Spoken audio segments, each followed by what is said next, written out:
Faly miarabanao amin'ny anaran'i Jesosy Kristy ary tonga soa eto amin'izao vavaka sy fampaherezana izao ny fiadanan'Andriamanitra no tononoko aminao sy ho amin'ny ankonanao ary makasitraka anao manokana ianao izay mizara, ianao izay manao partage ny amin'ny tenin'Andriamanitra, ny tompany hamaly fitia ary izy ihany koa hampitombo hatrany ny olombonjeny amin'ny alalan'ny teniny.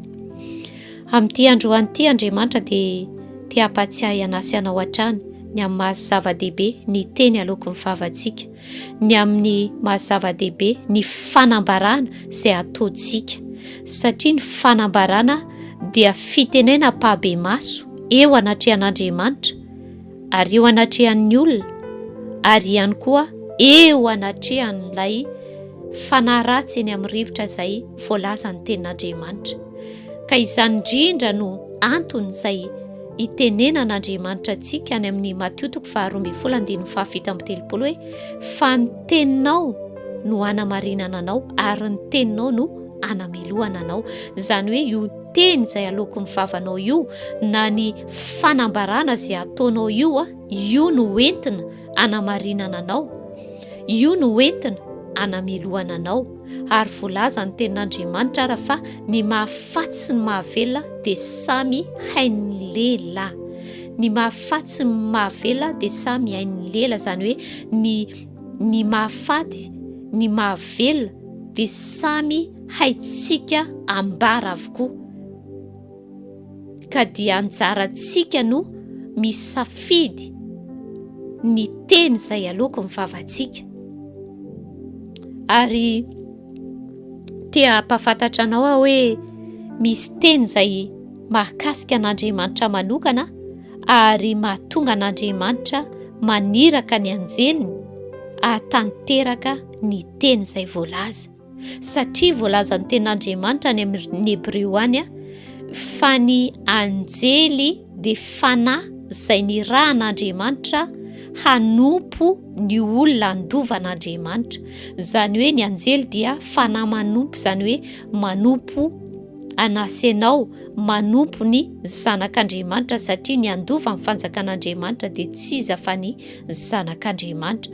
Ka dia izay ny mahazava-dehibe ny fanambarana izay ataontsika, ary ny fanambarana hoy aho dia fitenenana pahabe maso eo anatrehan'Andriamanitra, eo anatrehan'ny olona ary eo anatrehan'ilay fanaratsy eny amin'ny rivotra. Izany hoe ny teny aloky ny vavanao, ny fanambarana izay ataonao dia misy fiantraikany eo amin'ny tontolo ara-panahy izay tsy hita amin'ny masonao, ny tontolo ara-nofo izay hita amin'ny masonao. Aleloia!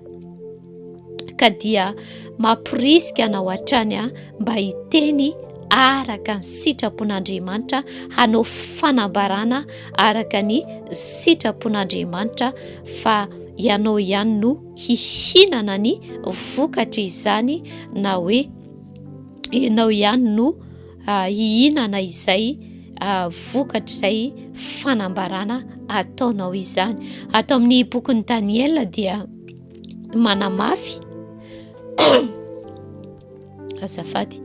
Atao amin'ny bokin'ny Daniela 7 dia ahitantsika fa Andriamanitra tokoa dia maniraka ny anjeliny. Daniela rehefa nanokana ny fony izy, nanoka teny izy tamin'ny fivavahana, tamin'ny fifadikanana, satria nisy zavatra izay tsy takany, tsy fantany tamin'ny fanambarana izay nataony Jeremia mpaminany ny amin'ny fehim-potoana. Dia rehefa nanoka tena hivavaka izy sy hivadianana teo anatrehan'Andriamanitra, dia eo amin'ny 20 ka hatramin'ny 7 izay anasako anao vakiana amin'ny anaran'i Jesosy Kristy. Dia hozy izy hoe raha mbola ny teny sy ny vavaka sy ny aiky ny fahotako mba mino fahotany Israely fireneko aho ka nandoatra ny fifonako teo anatrehan'i Jehovah Andriamanitra ho an'ny tendrombohitra masin'Andriamanitra. Eny, raha mbola ny teny ny vavaka aho dia indro ilay lehilahy Gabriela izay hitako tamin'ny fahitana voalohany dia nampanidiny na faingana ka nanantona tokony ho tamin'ny fotoana ny fanatitra riva, ary izy nampahalala sy ny resaka tamiko ka nanao hoe ry Danielo, avy ampahazava sainanao aho tamin'ny antombohan'ny fivavakao dia nisy teny nivoaka ka dia tonga nambara aminao aho satria malala indrindra ianao. Continue ny teny ary aoko fantatrao ny fahitana. Amen. Eo amin'io tenin'Andriamanitra io dia voalaza ny tenin'Andriamanitra hoe raha mbola niteny sy nivavaka aho hoy Daniela dia indro ilay lehilahy Gabriel izay hitako tamin'ny fahitana voalohany dia nampanidinina faingana ka nanatona. Nampanidinina faingana izany hoe Andriamanitra no naniraka azy tamin'ny alalan'inona? Tamin'ny alalan'ny teny nivoaka, satria eo amin'ny 7:17 dia hoe tamin'ny atombohan'ny fivavakao dia nisy teny nivoaka. Amen.